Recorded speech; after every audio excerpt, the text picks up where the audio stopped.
welcome to the interview. Our guest today is Seth D Harris, former U.S. Secretary of Labor and a member of President Barack Obama's cabinet. Mr. Harris, welcome to WION. Palki, very nice to meet you.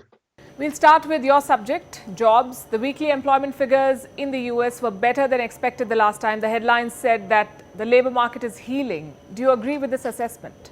Well, we had two sets of numbers last week. The unemployment claims numbers, which actually increased slightly. There was a technical change that the the Labor Department made that made it look like the number had gone down, but it actually gone up slightly. And we have very consistently had between 800,000 and 900,000 people filing for unemployment with states, and another 600,000 or 700,000 people filing with a federal program for self-employed people. So 1.6 million Americans filed for unemployment claims, which is an extraordinarily high number compared with what is normal.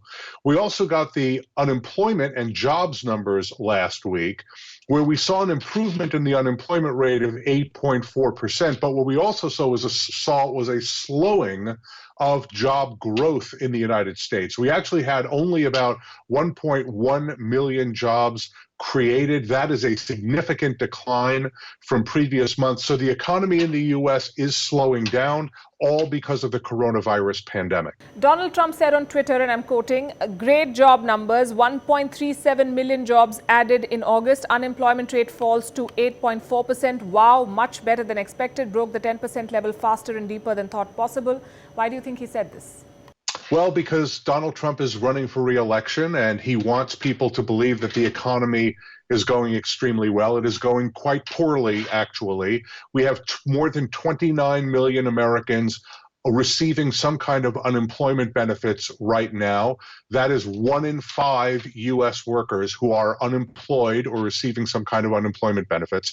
We have rampant food insecurity in the United States, very large numbers of people who simply can't feed their families. We're now going to start seeing large numbers of Americans getting evicted from their apartments. Some are going to lose their homes. We're seeing a rising number of permanently unemployed people, meaning they're not going to be able to go back to their old jobs. They're going to have to stay in their current, they're going to have to stay in unemployment and look for new jobs. So the idea that everything is going just fine in America is a myth that Donald Trump is trying to create because he wants Americans to vote for them. But in overwhelming numbers, the American people are rejecting that false message, that lie that he's telling, just as they've rejected so many of his other lies. All economies are suffering because of the pandemic. Could the U.S. economy have been an exception? Well, it could have done significantly better. It didn't have to be this bad.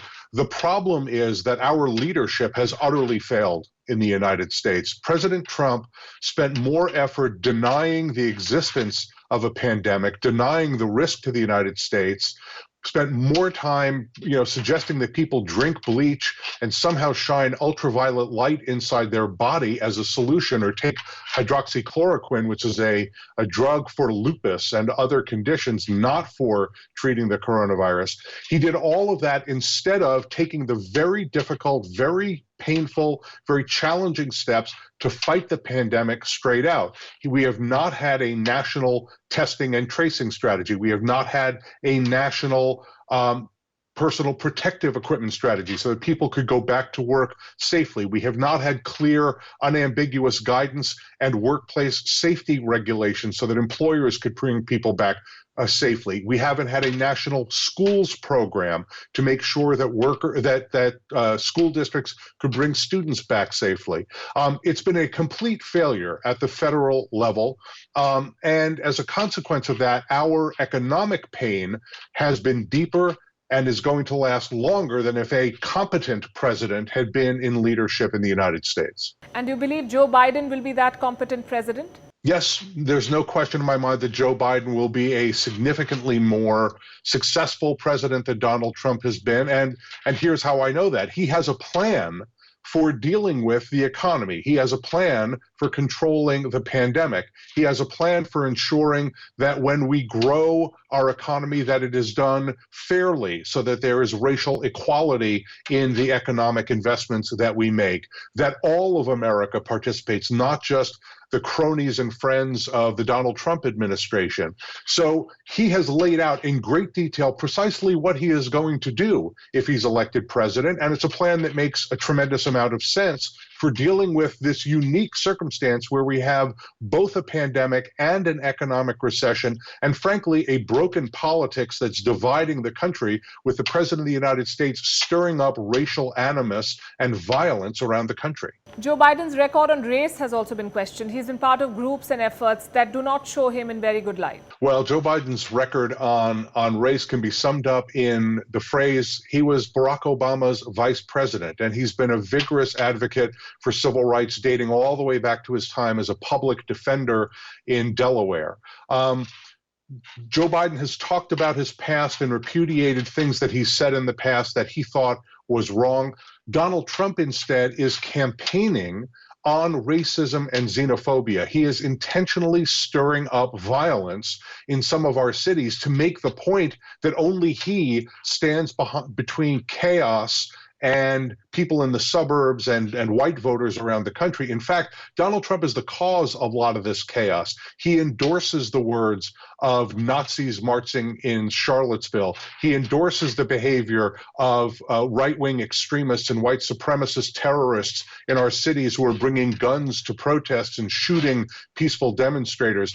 He encourages the police to take violent action against peaceful protesters across the street from the White House so he can walk to a church, raise a Bible that he's never read, and pretend to be a defender of white Christian families.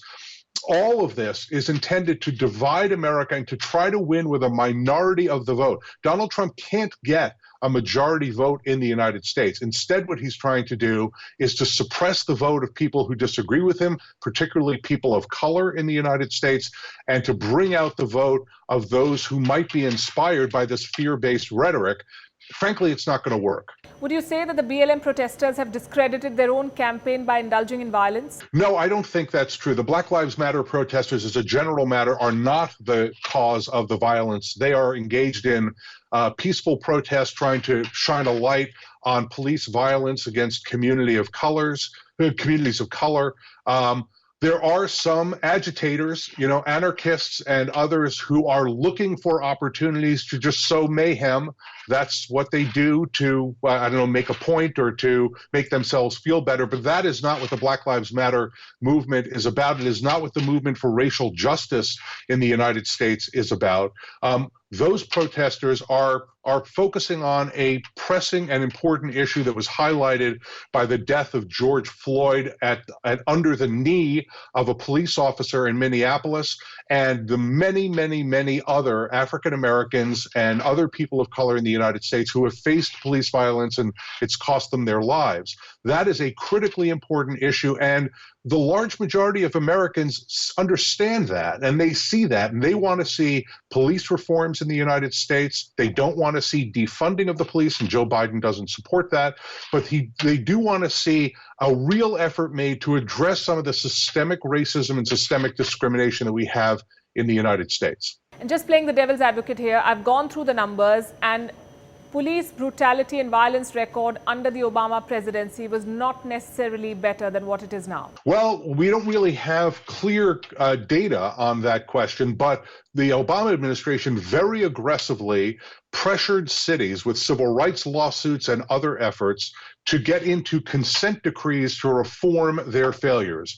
And that actually was one of the first things that the Trump administration did, was to reverse the effort to try to reform police departments around the United States, because that's not a part of Donald Trump's agenda. He is seemingly a supporter of law enforcement violence in our cities, because he thinks that's how you maintain control, instead of the kind of approach that Joe Biden has taken, which is community engagement, community policing, understanding that the purpose of police is to protect everyone, to protect and serve everyone in the community, and to make sure that everyone is able to participate not only in the election that's coming up, but also in their local economy and in their community.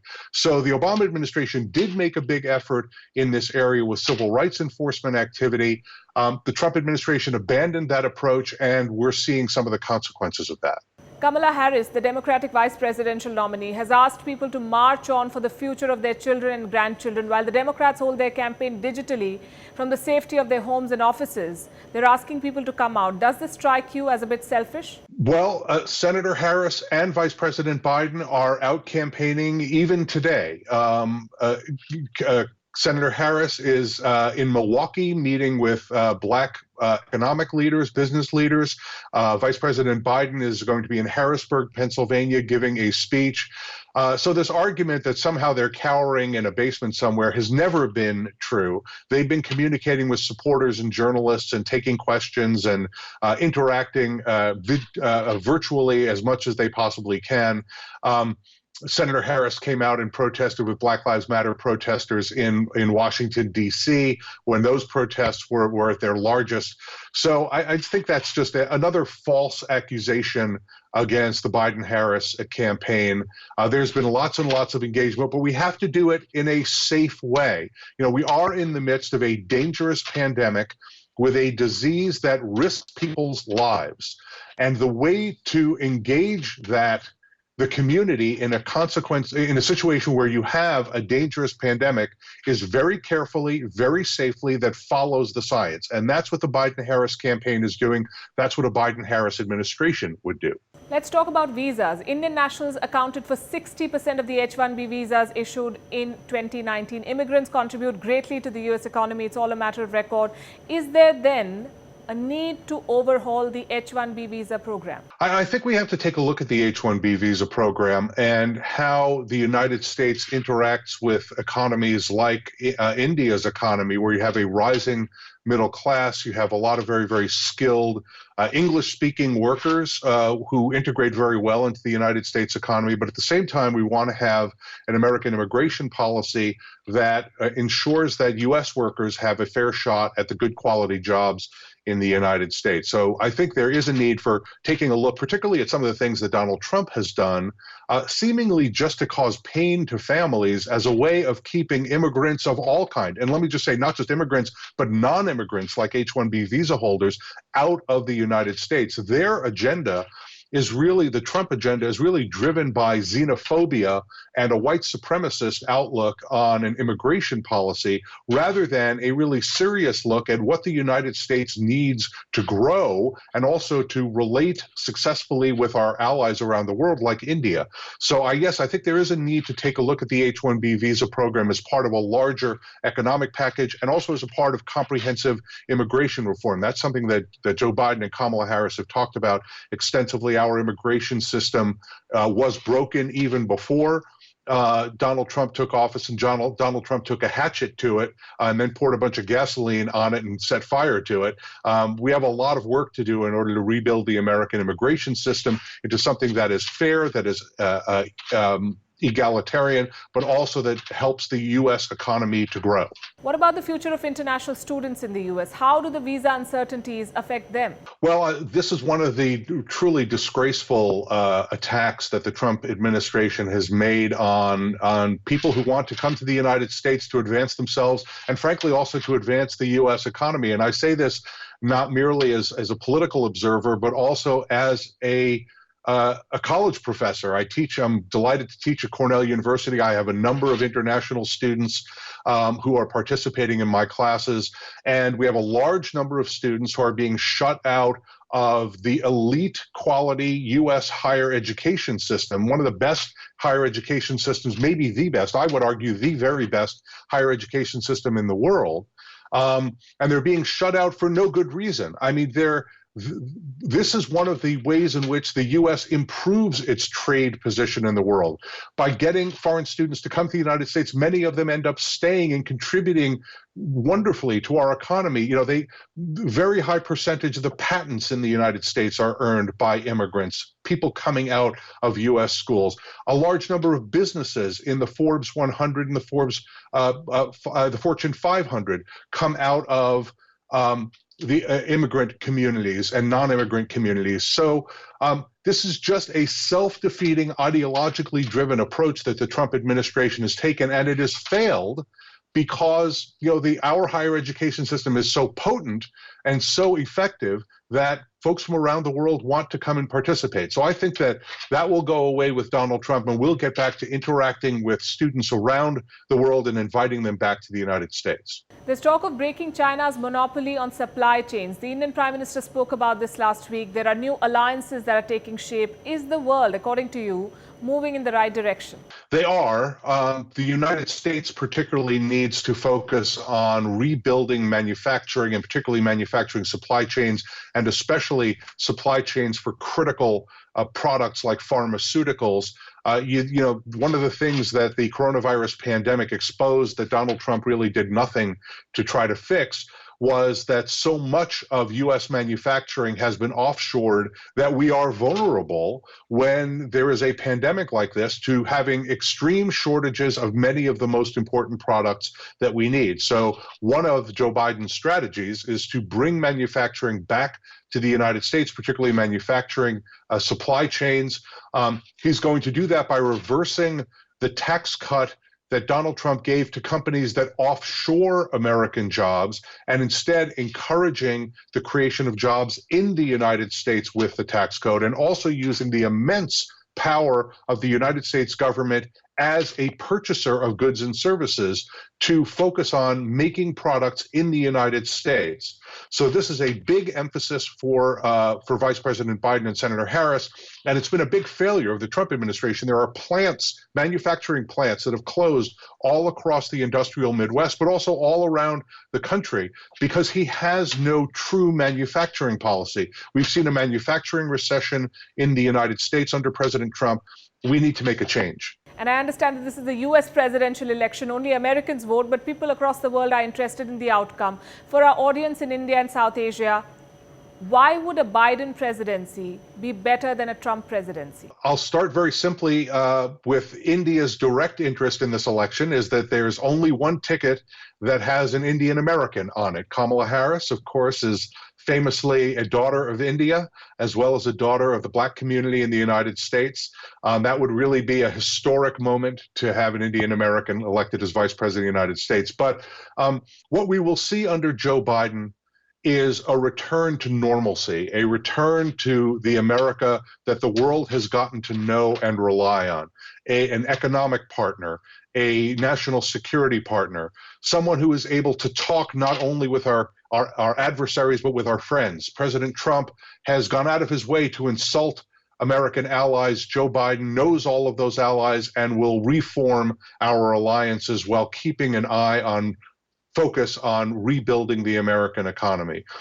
So it is a return to a time when India and the United States could have mature, sophisticated, intelligent discussions about our shared interests, our shared commitment to democracy, a commitment that Donald Trump absolutely does not share and that some of India's neighbors, frankly, don't share.